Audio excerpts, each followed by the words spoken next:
नमस्कार दोस्तों, मेरा नाम लोकेश शर्मा है and welcome to Apti academy study infinite YouTube channel.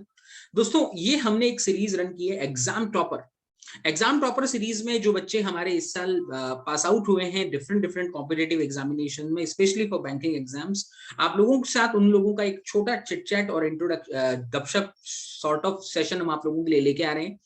आज इस सीरीज में मैं आप लोगों को मिलवाने जा रहा हूं एक ऐसे स्टूडेंट से जो हमारे YouTube चैनल्स, कई सारे जैसे बच्चे बार बार पूछ रहे हैं सर क्या YouTube से पढ़ा जा सकता है, क्या हम YouTube से तैयारी कर सकते हैं?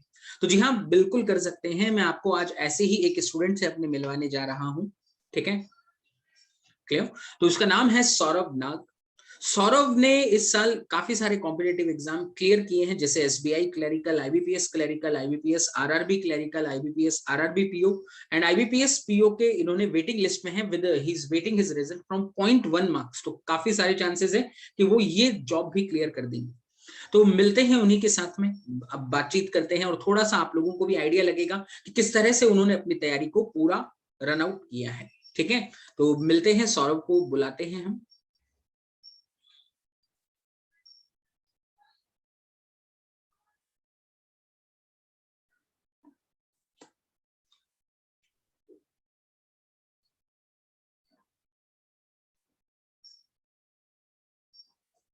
हेलो सौरभ। या hello sir, good morning. Yes, very very good morning. कैसे हैं? या ठीक सर, अच्छी ठीक चल है। रहा है। यस, एकदम बढ़िया। पहली बार इस तरह से बातचीत हो रही है हमारी। हाँ हाँ। हमेशा यूट्यूब के कमेंट बॉक्स में मैंने आपको देखा है। राइट। जी सौरभ, सबसे पहले मैं अपने दर्शकों से, जैसे हमारे जो व्यूअर्स हैं, जो हमारे स्टूडेंट्स हैं, उनसे मैं आपका इंट्रोडक्शन दे रहा था। तो पहले हम ये जानना चाहते हैं आपके, मैंने तो बताया है, फिर भी आप बताइए कि आपने लास्ट ईयर कौन कौन से कॉम्पिटिटिव एग्जाम्स क्रैक किए हैं और इस बार आप किसकी तैयारी कर रहे हैं, थोड़ा सा ये हम डिस्कस करेंगे। Yes, sir. Actually, I cleared IBPS clerk first, okay. last to last year, and in the last year I cracked RRB PO, RRB clerk, SBI clerk, and IBPS PO में just 0.1 के लिए मैंने wait list हो गया। तो hopefully कि 31 मार्च जो result आएगा तो उसमें हो जाएगा शायद, वेरी क्योंकि गुड, वेरी पॉइंट गुड। तक तो जाता ही है, तो पॉइंट जी वन हाँ में शायद जी, हो जाएगा। पूरा 1 ईयर ही ले लेगा वेटिंग लिस्ट क्लियर होने का मतलब है, क्योंकि जो नया एग्जाम होगा इस साल का, उसके एक दिन पहले या 2 दिन पहले रिजल्ट आता है। लेकिन यस ठीक है, यस। इस साल आप कौन सा एग्जाम फोकस कर रहे हैं कि भाई ये एग्जाम मेरा टारगेट है, एम है? अभी तो मेरा एसबीआई पीओ ही है, क्योंकि मैंने लास्ट ईयर भी एसबीआई पीओ ही मेरा मेन फोकस था। ओके। तो last year up to interview तक मैंने गया था, बट ओहो, फाइनल सिलेक्शन नहीं हुआ। बट इस बार फिर से मैं ट्राई करूंगा, इसलिए मैंने ग्रेट। प्रिपरेशन जस्ट कंटिन्यू कर रहा हूँ उसके जी लिए। जी जी जी, देखता हूं मैं, आप रेगुलर है, काफी सारे यूट्यूब सेशंस में भी रेगुलर आ रहे हैं। तो देखिए, ये होता है कि काफी सारे एग्जाम क्लियर करने के बाद भी ओवर कॉन्फिडेंस नहीं होना, अपनी राइट। प्रिपरेशन को उसी तरह से जारी रखना जिस तरह से आपने स्टार्ट किया था, बस तो आपको आने वाले एग्जाम्स भी क्रैक करने का मौका मिलता है। ये जी, प्रिपरेशन वेरी में गुड। कंटिन्यूटी बहुत इंपॉर्टेंट है, जी जी जी। क्योंकि सिलेबस तो डे टू डे चेंज नहीं हो रहा है, बट कॉम्प्लेक्सिटी और जो approach day to day change हो रहा है हर जी। साल। तो इसलिए हम्म। कंटिन्यू बहुत इंपॉर्टेंट है। जी। अच्छा सौरभ, हम थोड़ा सा पीछे लेके चलते हैं कि सबसे पहले आप अपना थोड़ा सा बैकग्राउंड बताएं बच्चों को कि आपका एजुकेशनल बैकग्राउंड क्या है, आपने बैंकिंग प्रिपरेशन शुरू होने से पहले आपने क्या क्या चीजें की हैं, and then you have come to banking. तो क्या क्या आपका वो थोड़ा हिस्ट्री रहा है, ताकि बच्चे अपने आप से इस चीज को रिलेट कर सकें। हाँ, एक्चुअली 2015 में मैंने ग्रेजुएशन कंप्लीट किया इलेक्ट्रॉनिक्स इंजीनियरिंग में। हम्म So after doing the graduation, so I started working in TCS. Hmm Okay, so पहले केरला में टीसीएस में था, उसके उसके बाद ट्रांसफर होकर अभी कोलकाता में ही हूँ हम्म टीसीएस में। तो आफ्टर ग्रेजुएशन मैंने वो आईटी सेक्टर ही ज्वाइन किया, बट 1-2 साल बाद मुझे लगा कि गवर्नमेंट सेक्टर में थोड़ा ट्राई करते हैं, कि अभी उम्र है, तो इसलिए अगर ट्राई करना है तो अभी राइट टाइम है करने का। ओके। तो उसके लिए उस टाइम मैंने जस्ट स्टार्ट किया प्रिपरेशन। तो फर्स्ट ईयर उतना अच्छा नहीं गया, क्योंकि एकदम पहले बार प्रिपरेशन, तो मार्क्स भी नहीं उठ रहा है। हम्म। तो बट वर्किंग प्रोफेशनल के लिए थोड़ा प्रॉब्लम होता है, क्योंकि टाइम मैनेजमेंट बहुत इंपॉर्टेंट है, क्योंकि उतना टाइम हम्म। नहीं मिलता है हर दिन। तो उसके टाइम मैनेजमेंट और मेन थिंग है स्ट्रेटेजी, बिकॉज इस टाइप का प्रिपरेशन में स्ट्रेटेजी बहुत इंपॉर्टेंट है। करेक्ट। क्योंकि हर मटेरियल सबके पास ही होता है, वीडियो ट्यूटोरियल सब कुछ अवेलेबल है एक्चुअली यूट्यूब में। But the correct. Problem is कैसे मैं अप्रोच कर रहा हूँ मीन्स प्रॉब्लम को, और कैसे मैं स्ट्रेटजी बनाता हूँ कि कौन सा मेरा वीक पॉइंट है, कौन सा मेरा स्ट्रॉन्ग पॉइंट है, ये बहुत इंपॉर्टेंट है। बहुत बढ़िया। अच्छा, तो आपने जॉब के साथ रहते हुए एग्जाम्स क्लियर किए हैं, जितने भी एग्जाम्स क्लियर किए, and you are full time working, okay? तो हमारे ऐसे बहुत सारे स्टूडेंट हैं जो जॉब के साथ परस्यू करना चाहते हैं बैंकिंग प्रिपरेशन को, तो आप थोड़ा सा प्लान आउट कर सकते हैं कि आपकी क्या स्ट्रेटजी थी, कितना समय आप स्टडी को देते थे, कितना आप सेल्फ स्टडी करते थे, कि कहाँ से पढ़ते थे, आपके सोर्सेस क्या थे, और सब्जेक्ट वाइज आपने कैसे प्लान आउट किया? Sure sure. जी। एक्चुअली वर्किंग प्रोफेशनल के लिए थोड़ा प्रॉब्लम होता है टाइम मैनेजमेंट, क्योंकि हर प्राइवेट सेक्टर में 9-10 घंटा तो काम करना ही पड़ेगा। उसके बाद मैंने ट्राई करता था कि सुबह 2-3 घंटा, सुबह उठ के 2-3 घंटा पढ़ना, और रात में भी घर वापस आने के बाद वो थोड़ा प्रॉब्लम होता है क्योंकि बहुत हेक्टिक जाता है 9-10 घंटा, उसके बाद भी ट्रैवलिंग टाइम है, उसके बाद 2-3 घंटा सुबह एंड 2-3 घंटा रात में, थोड़ा प्रॉब्लम होता है। बट अगर कुछ बेटर करना है तो थोड़ा तो प्रॉब्लम करना ही पड़ेगा। देना पड़ेगा। और वो भी 6-8 महीने। बट मेरा अप्रोच था कि मंडे टू फ्राइडे मैंने वो सुबह 2 घंटा, रात में 2 घंटा, और वीकेंड में मैं स्टेज करता था पूरा दिन ग्रेट। जितना हो सके। और ओके। मेरा एक्चुअली और जाने आने का टाइम जो ट्रैवलिंग टाइम था ऑफिस में, तो उस टाइम मैंने यूटिलाइज किया वो न्यूज़पेपर पढ़ना जो ऐप में मिलता है, हिंदू मिलता है, तो वो न्यूज़पेपर पढ़ना। और मेरा मेन अप्रोच वो जाने टाइम में था वर्बली वो क्वांट्स को प्रिपेयर करना, क्योंकि पहले से मेरा क्वांट्स अच्छा था, ठीक है, तो इसलिए मैंने प्रिपेयर किया। क्योंकि घर में जब करता था ना तो वो कॉपी एंड पेन ऑटोमेटिकली आ जाता था प्रिपरेशन के टाइम, तो जी। इसलिए मैंने वो ट्रैवलिंग टाइम में कॉपी और पेन दोनों ही नहीं है, तो उस टाइम मैंने वो number series then simplification approximation ये सब ट्राई करता था वर्बली करना, क्योंकि ओके। वो एग्जाम में जाके मुझे हेल्प हो सके कि टाइम भी रिड्यूस होगा उसमें। बहुत बढ़िया। आपने लॉजिकल रीजनिंग या फिर जीके, ये जो दो सब्जेक्ट है, इनके लिए क्या स्ट्रेटेजी में किया था, मतलब किस तरह से किया था? सर जीके में मैं वो कॉपी प्रिपेयर करता था। हम्म। पहले पहले मैंने डेली बेसिस में शुरू किया, बट वो ऑफिस के काम करने के बाद उतना टाइम मिलता नहीं था कि नोट करता। बट उसलिए हम्म। मैंने किया क्या कि मैं वीकली करता था, सैटरडे और संडे मैंने पूरा हफ्ता का जो इम्पोर्टेंट टेकआउट है वो मैं कॉपी में लिख के हम्म। वो मंथली बेसिस में मैं पढ़ता था, ठीक ग्रेट। है। और उसके साथ साथ जो डेली हिंदू है वो इम्पोर्टेंट है, क्योंकि हिंदू सिर्फ जीके के लिए नहीं, हिंदू एडिटोरियल वो इंग्लिश के लिए भी हेल्प करता है, जो पैसेज आता है ना रीडिंग कम्प्रेhension उसमें भी हेल्प कर जाता है हम्म। वो। चलो बहुत बढ़िया। और अब आपकी स्ट्रेटेजी, मतलब जैसे स्पेसिफिकली लॉजिकल और क्वांट के लिए क्या रही थी? सर एक्चुअली जब मैंने प्रिपरेशन शुरू किया तो एक दो एग्जाम मैंने दिया जस्ट नॉर्मल प्रिपेयर होके, जस्ट हम्म। मैंने हम्म। किताबी का देख के जस्ट अपियर किया। तब मैंने देखा कि ये जो बैंकिंग एग्जाम है ना, ये सिर्फ जस्ट हार्ड वर्क नहीं है, इसमें स्मार्ट वर्क भी करना पड़ेगा। Means you have to do your strategy. मेरे लिए क्वांट्स मेरा स्ट्रॉन्ग पॉइंट था, इसलिए मैंने ट्राई किया। क्वांट तो स्ट्रॉन्ग पॉइंट है, उसके साथ मेरा और जो दो सेक्शन है उसमें उसमें भी मुझे थोड़ा काम करना पड़ेगा, क्योंकि सिर्फ क्वांट सिलेक्शन नहीं देगा। करेक्ट। तो तो मेरा रीजनिंग भी अच्छा है, क्वांट बहुत अच्छा था, और इंग्लिश मॉडरेट था। तो मैंने क्या किया, मैथ्स तो अच्छा है ही, उसके साथ साथ मेरा जो वीक पॉइंट है उसमें भी काम करना पड़ेगा, नहीं ओके। तो स्कोर इम्प्रूव नहीं होगा। तो इसलिए मैंने किया क्या, डेली एक दो मॉक तो देता था क्वांट्स के लिए, जस्ट वो प्रैक्टिस रखने के लिए। But in the mean time English है, वो रीजनिंग है, मेनली पजल पजल जो है वो डेली मैंने करता था, जस्ट बैलेंस करने के लिए। क्योंकि मैंने पहले पहले देखता था कि क्वांट्स में बहुत अच्छा मार्क्स आया, बट इंग्लिश और रीजनिंग में मॉडरेट आ गया। थोड़ा कम तो हो इसलिए गया। वो मैनेज, हाँ वो मैनेज करना, थोड़ा स्ट्रेटेजी बनाना पड़ेगा वो मैनेज करने के लिए।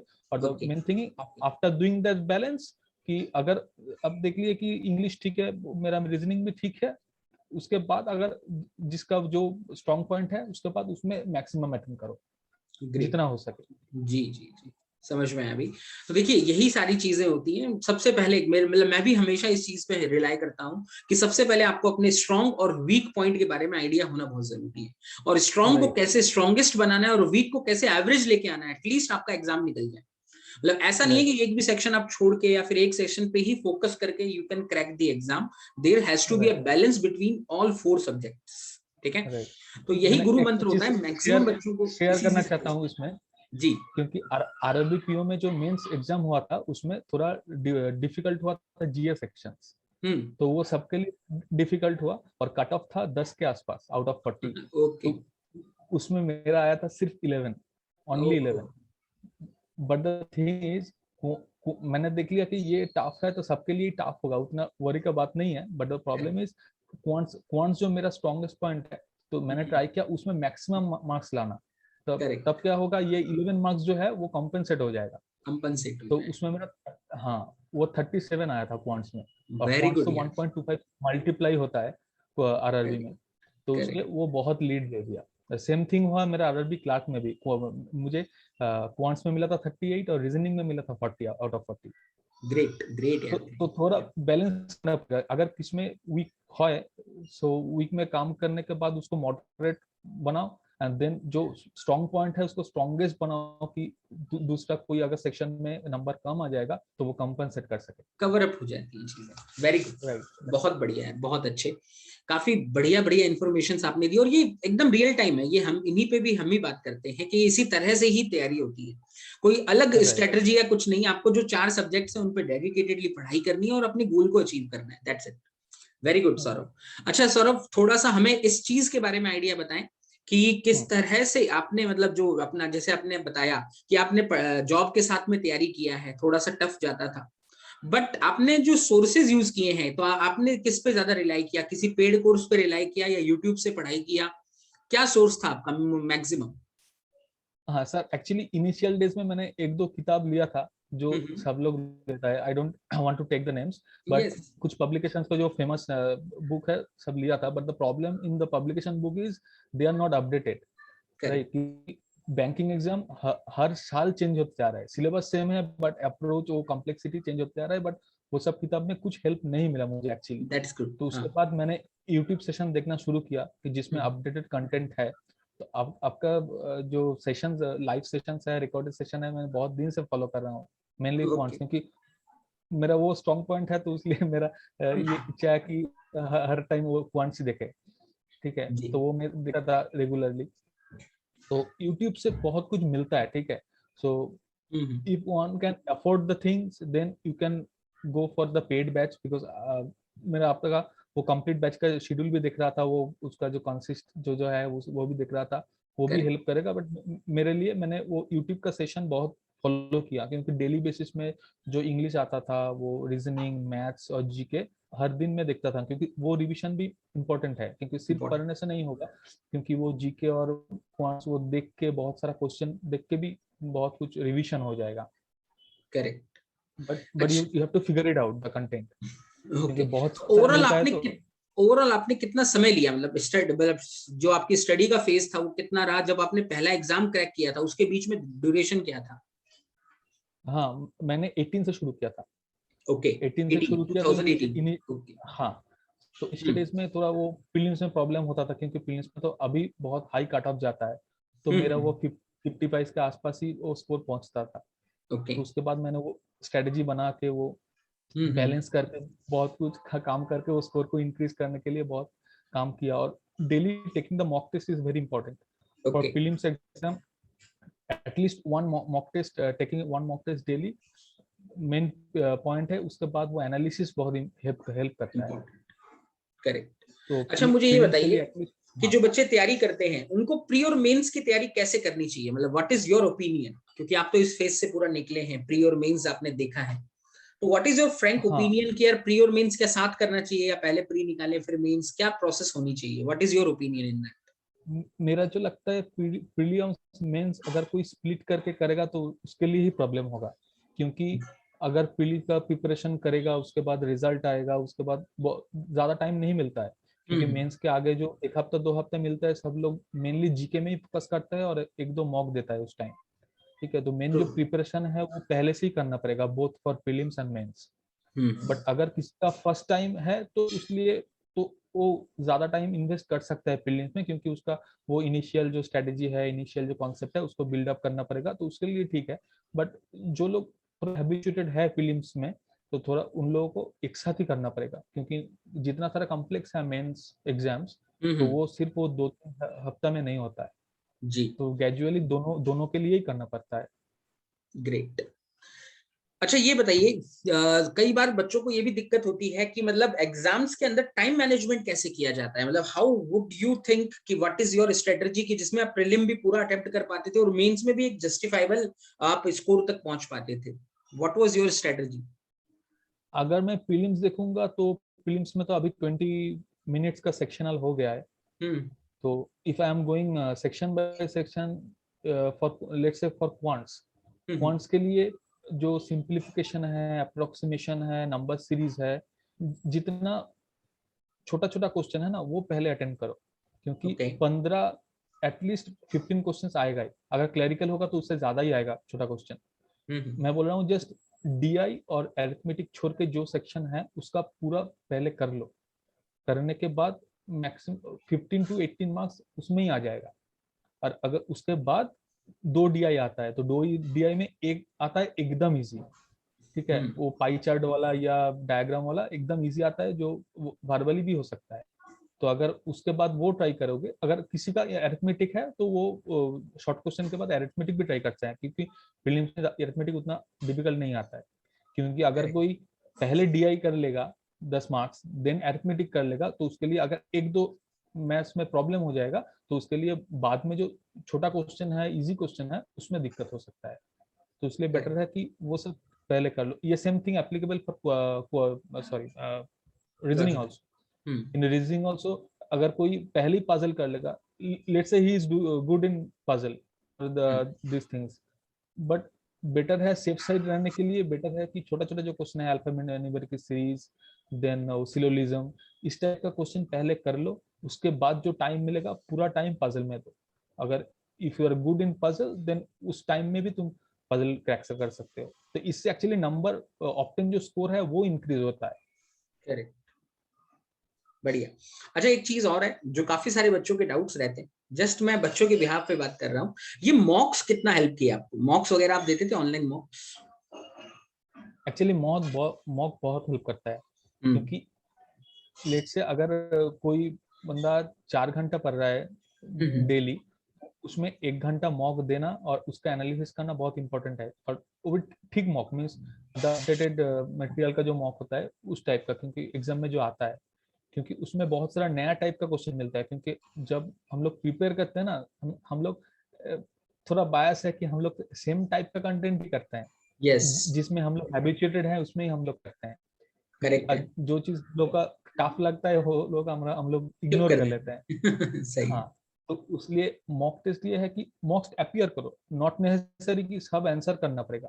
बट मैंने जो करता था, क्योंकि हर time it is not possible to sit for at a stage 1 hour to complete a mock, क्योंकि थोड़ा इधर उधर भी काम करता था। तो इसलिए मैंने क्या किया, डेली 2-3 मॉक जस्ट अपियर करके सेव कर लिया। देन वो डाउनलोड करके मैंने पूरा मॉक एनालिसिस किया कि कौन सा डीआई आया था, किस टाइप का डीआई, और वो डीआई अलग से सॉल्व किया, अलग से पजल सॉल्व किया। तो इससे तो आपका जो स्टोरेज है ना डीआई और पजल का स्टोरेज, की किस टाइप का आप डीआई किए हैं। कल भी आप सेशन में मिक्सचर का जो दिखा रहे थे 5 सेक्शन की, ये 5 सेक्शन में मिक्स एलिगेशन आते हैं। तो ये स्टोरेज बढ़ाना पड़ेगा, क्योंकि एग्जाम में जाके तो नया क्वेश्चन मिलेगा ही, बट देखिए ऐसा नहीं लगना चाहिए कि मुझे पूरा आउट ऑफ द कॉन्टेक्स्ट मिला। थोड़ा बहुत फैमिलियर होना पड़ेगा। तो इसलिए फैमिलियर होने के लिए बहुत सारा मॉक देना पड़ेगा और प्रैक्टिस करना पड़ेगा। जी, ग्रेट ग्रेट। तो मतलब आप सबसे स्मार्ट वर्क करते थे कि मॉक देते नहीं थे, उसमें टाइम वेस्ट जो होता था उसको बचा के आप सेव करके फिर उन क्वेश्चंस को बनाते थे। इससे आपकी नॉलेज में बहुत फर्क पड़ा। जी, और ये चीज मैं हमेशा से कहता हूँ। नोटबुक प्रिपेयर करते थे सिर्फ डीआई के लिए, क्योंकि मैंने कि वीकली बेसिस में लेट से 4-5 मेंस का मॉक सेव कर लिया, तो उसमें 2-3 डीआई तो हर मॉक में मिलता था। तो मेंस लेवल का जो मॉक है वो मैं नोट कर लेता हूँ, जो मेरा जो नोटबुक है उसमें। तो इसलिए मेरा जो रिपोजिटरी है इसके लिए, वो डीआई के लिए, वो भर गया था, क्योंकि बहुत टाइप का डीआई मैंने स्टोर कर लिया उसमें। बहुत अच्छी बात है। देखो यही चीज है, मैं भी हमेशा कहता हूँ प्रीलिम्स का मॉक फिर भी ठीक है, आप अटेम्प्ट कर सकते हो, बट मेंस का मॉक देना इज जस्ट शेयर टाइम बहुत लग जाता है, क्योंकि 2-2.5 घंटे का मॉक होता है, फिर उसके बाद आप एनालाइज करोगे तो पता लगा पूरा दिन आपका एनालिसिस और इसी में चला गया, और उसमें कॉन्फिडेंस भी लो होने के चांसेस रहते हैं, क्योंकि मेंस का मॉक है तो उतना स्कोर कर नहीं पाओगे। और हालांकि बहुत बार ये भी होता है, मैंने देखा जीके इतना अपडेटेड नहीं होता है मॉक्स में, जिस लेवल पे एग्जाम में आता है या काफी पुराना जीके भी रख दिया जाता है, तो इसलिए स्कोर पुल करना मुश्किल हो जाता है बच्चों को, क्योंकि मैथ्स रीजनिंग ऑलरेडी हाई रहती है मॉक्स में, और जीके भी अगर आउट ऑफ कंटेक्स्ट आ गया तो लो स्कोर आने के बाद 2 टाइप का स्टूडेंट होता है। किसी का थोड़ा मोरल बूस्ट अप होता है कि मुझे अच्छा करना है, कुछ लोग डिमोटिवेट होके देना ही बंद कर देता है। ये प्रॉब्लम, ठीक से एनालिसिस करना ही मेन चीज है। ग्रेट ग्रेट यार, वाकई में बहुत सही अप्रोच आपने बताई है। आई होप बच्चे इससे काफी चीजें सीखेंगे, क्योंकि क्या होता है बच्चों के मन में ना मॉक को लेके एक अलग सा डर या फिर एक क्या बोलते हैं अर्जेंसी डाल दी गई है कि यार मॉक को उसी तरह से देना है तभी आप सेलेक्ट होंगे। आई थिंक मेरा ये मानना है मॉक हमेशा अपने कंफर्ट जोन में देके देने चाहिए। अगर आपके पास समय है तो ठीक है आप पूरा मॉक दीजिए, अगर आपके पास समय का कंस्ट्रेंट है, आपके पास समय कम है, तो आप सब सॉल्व कीजिए। मेन है कि वो क्वेश्चंस बनने चाहिए आपसे, that is the main idea of the mock. जी और ग्रेट सौरभ, बहुत अच्छा लगा try यार to आपसे visit बात।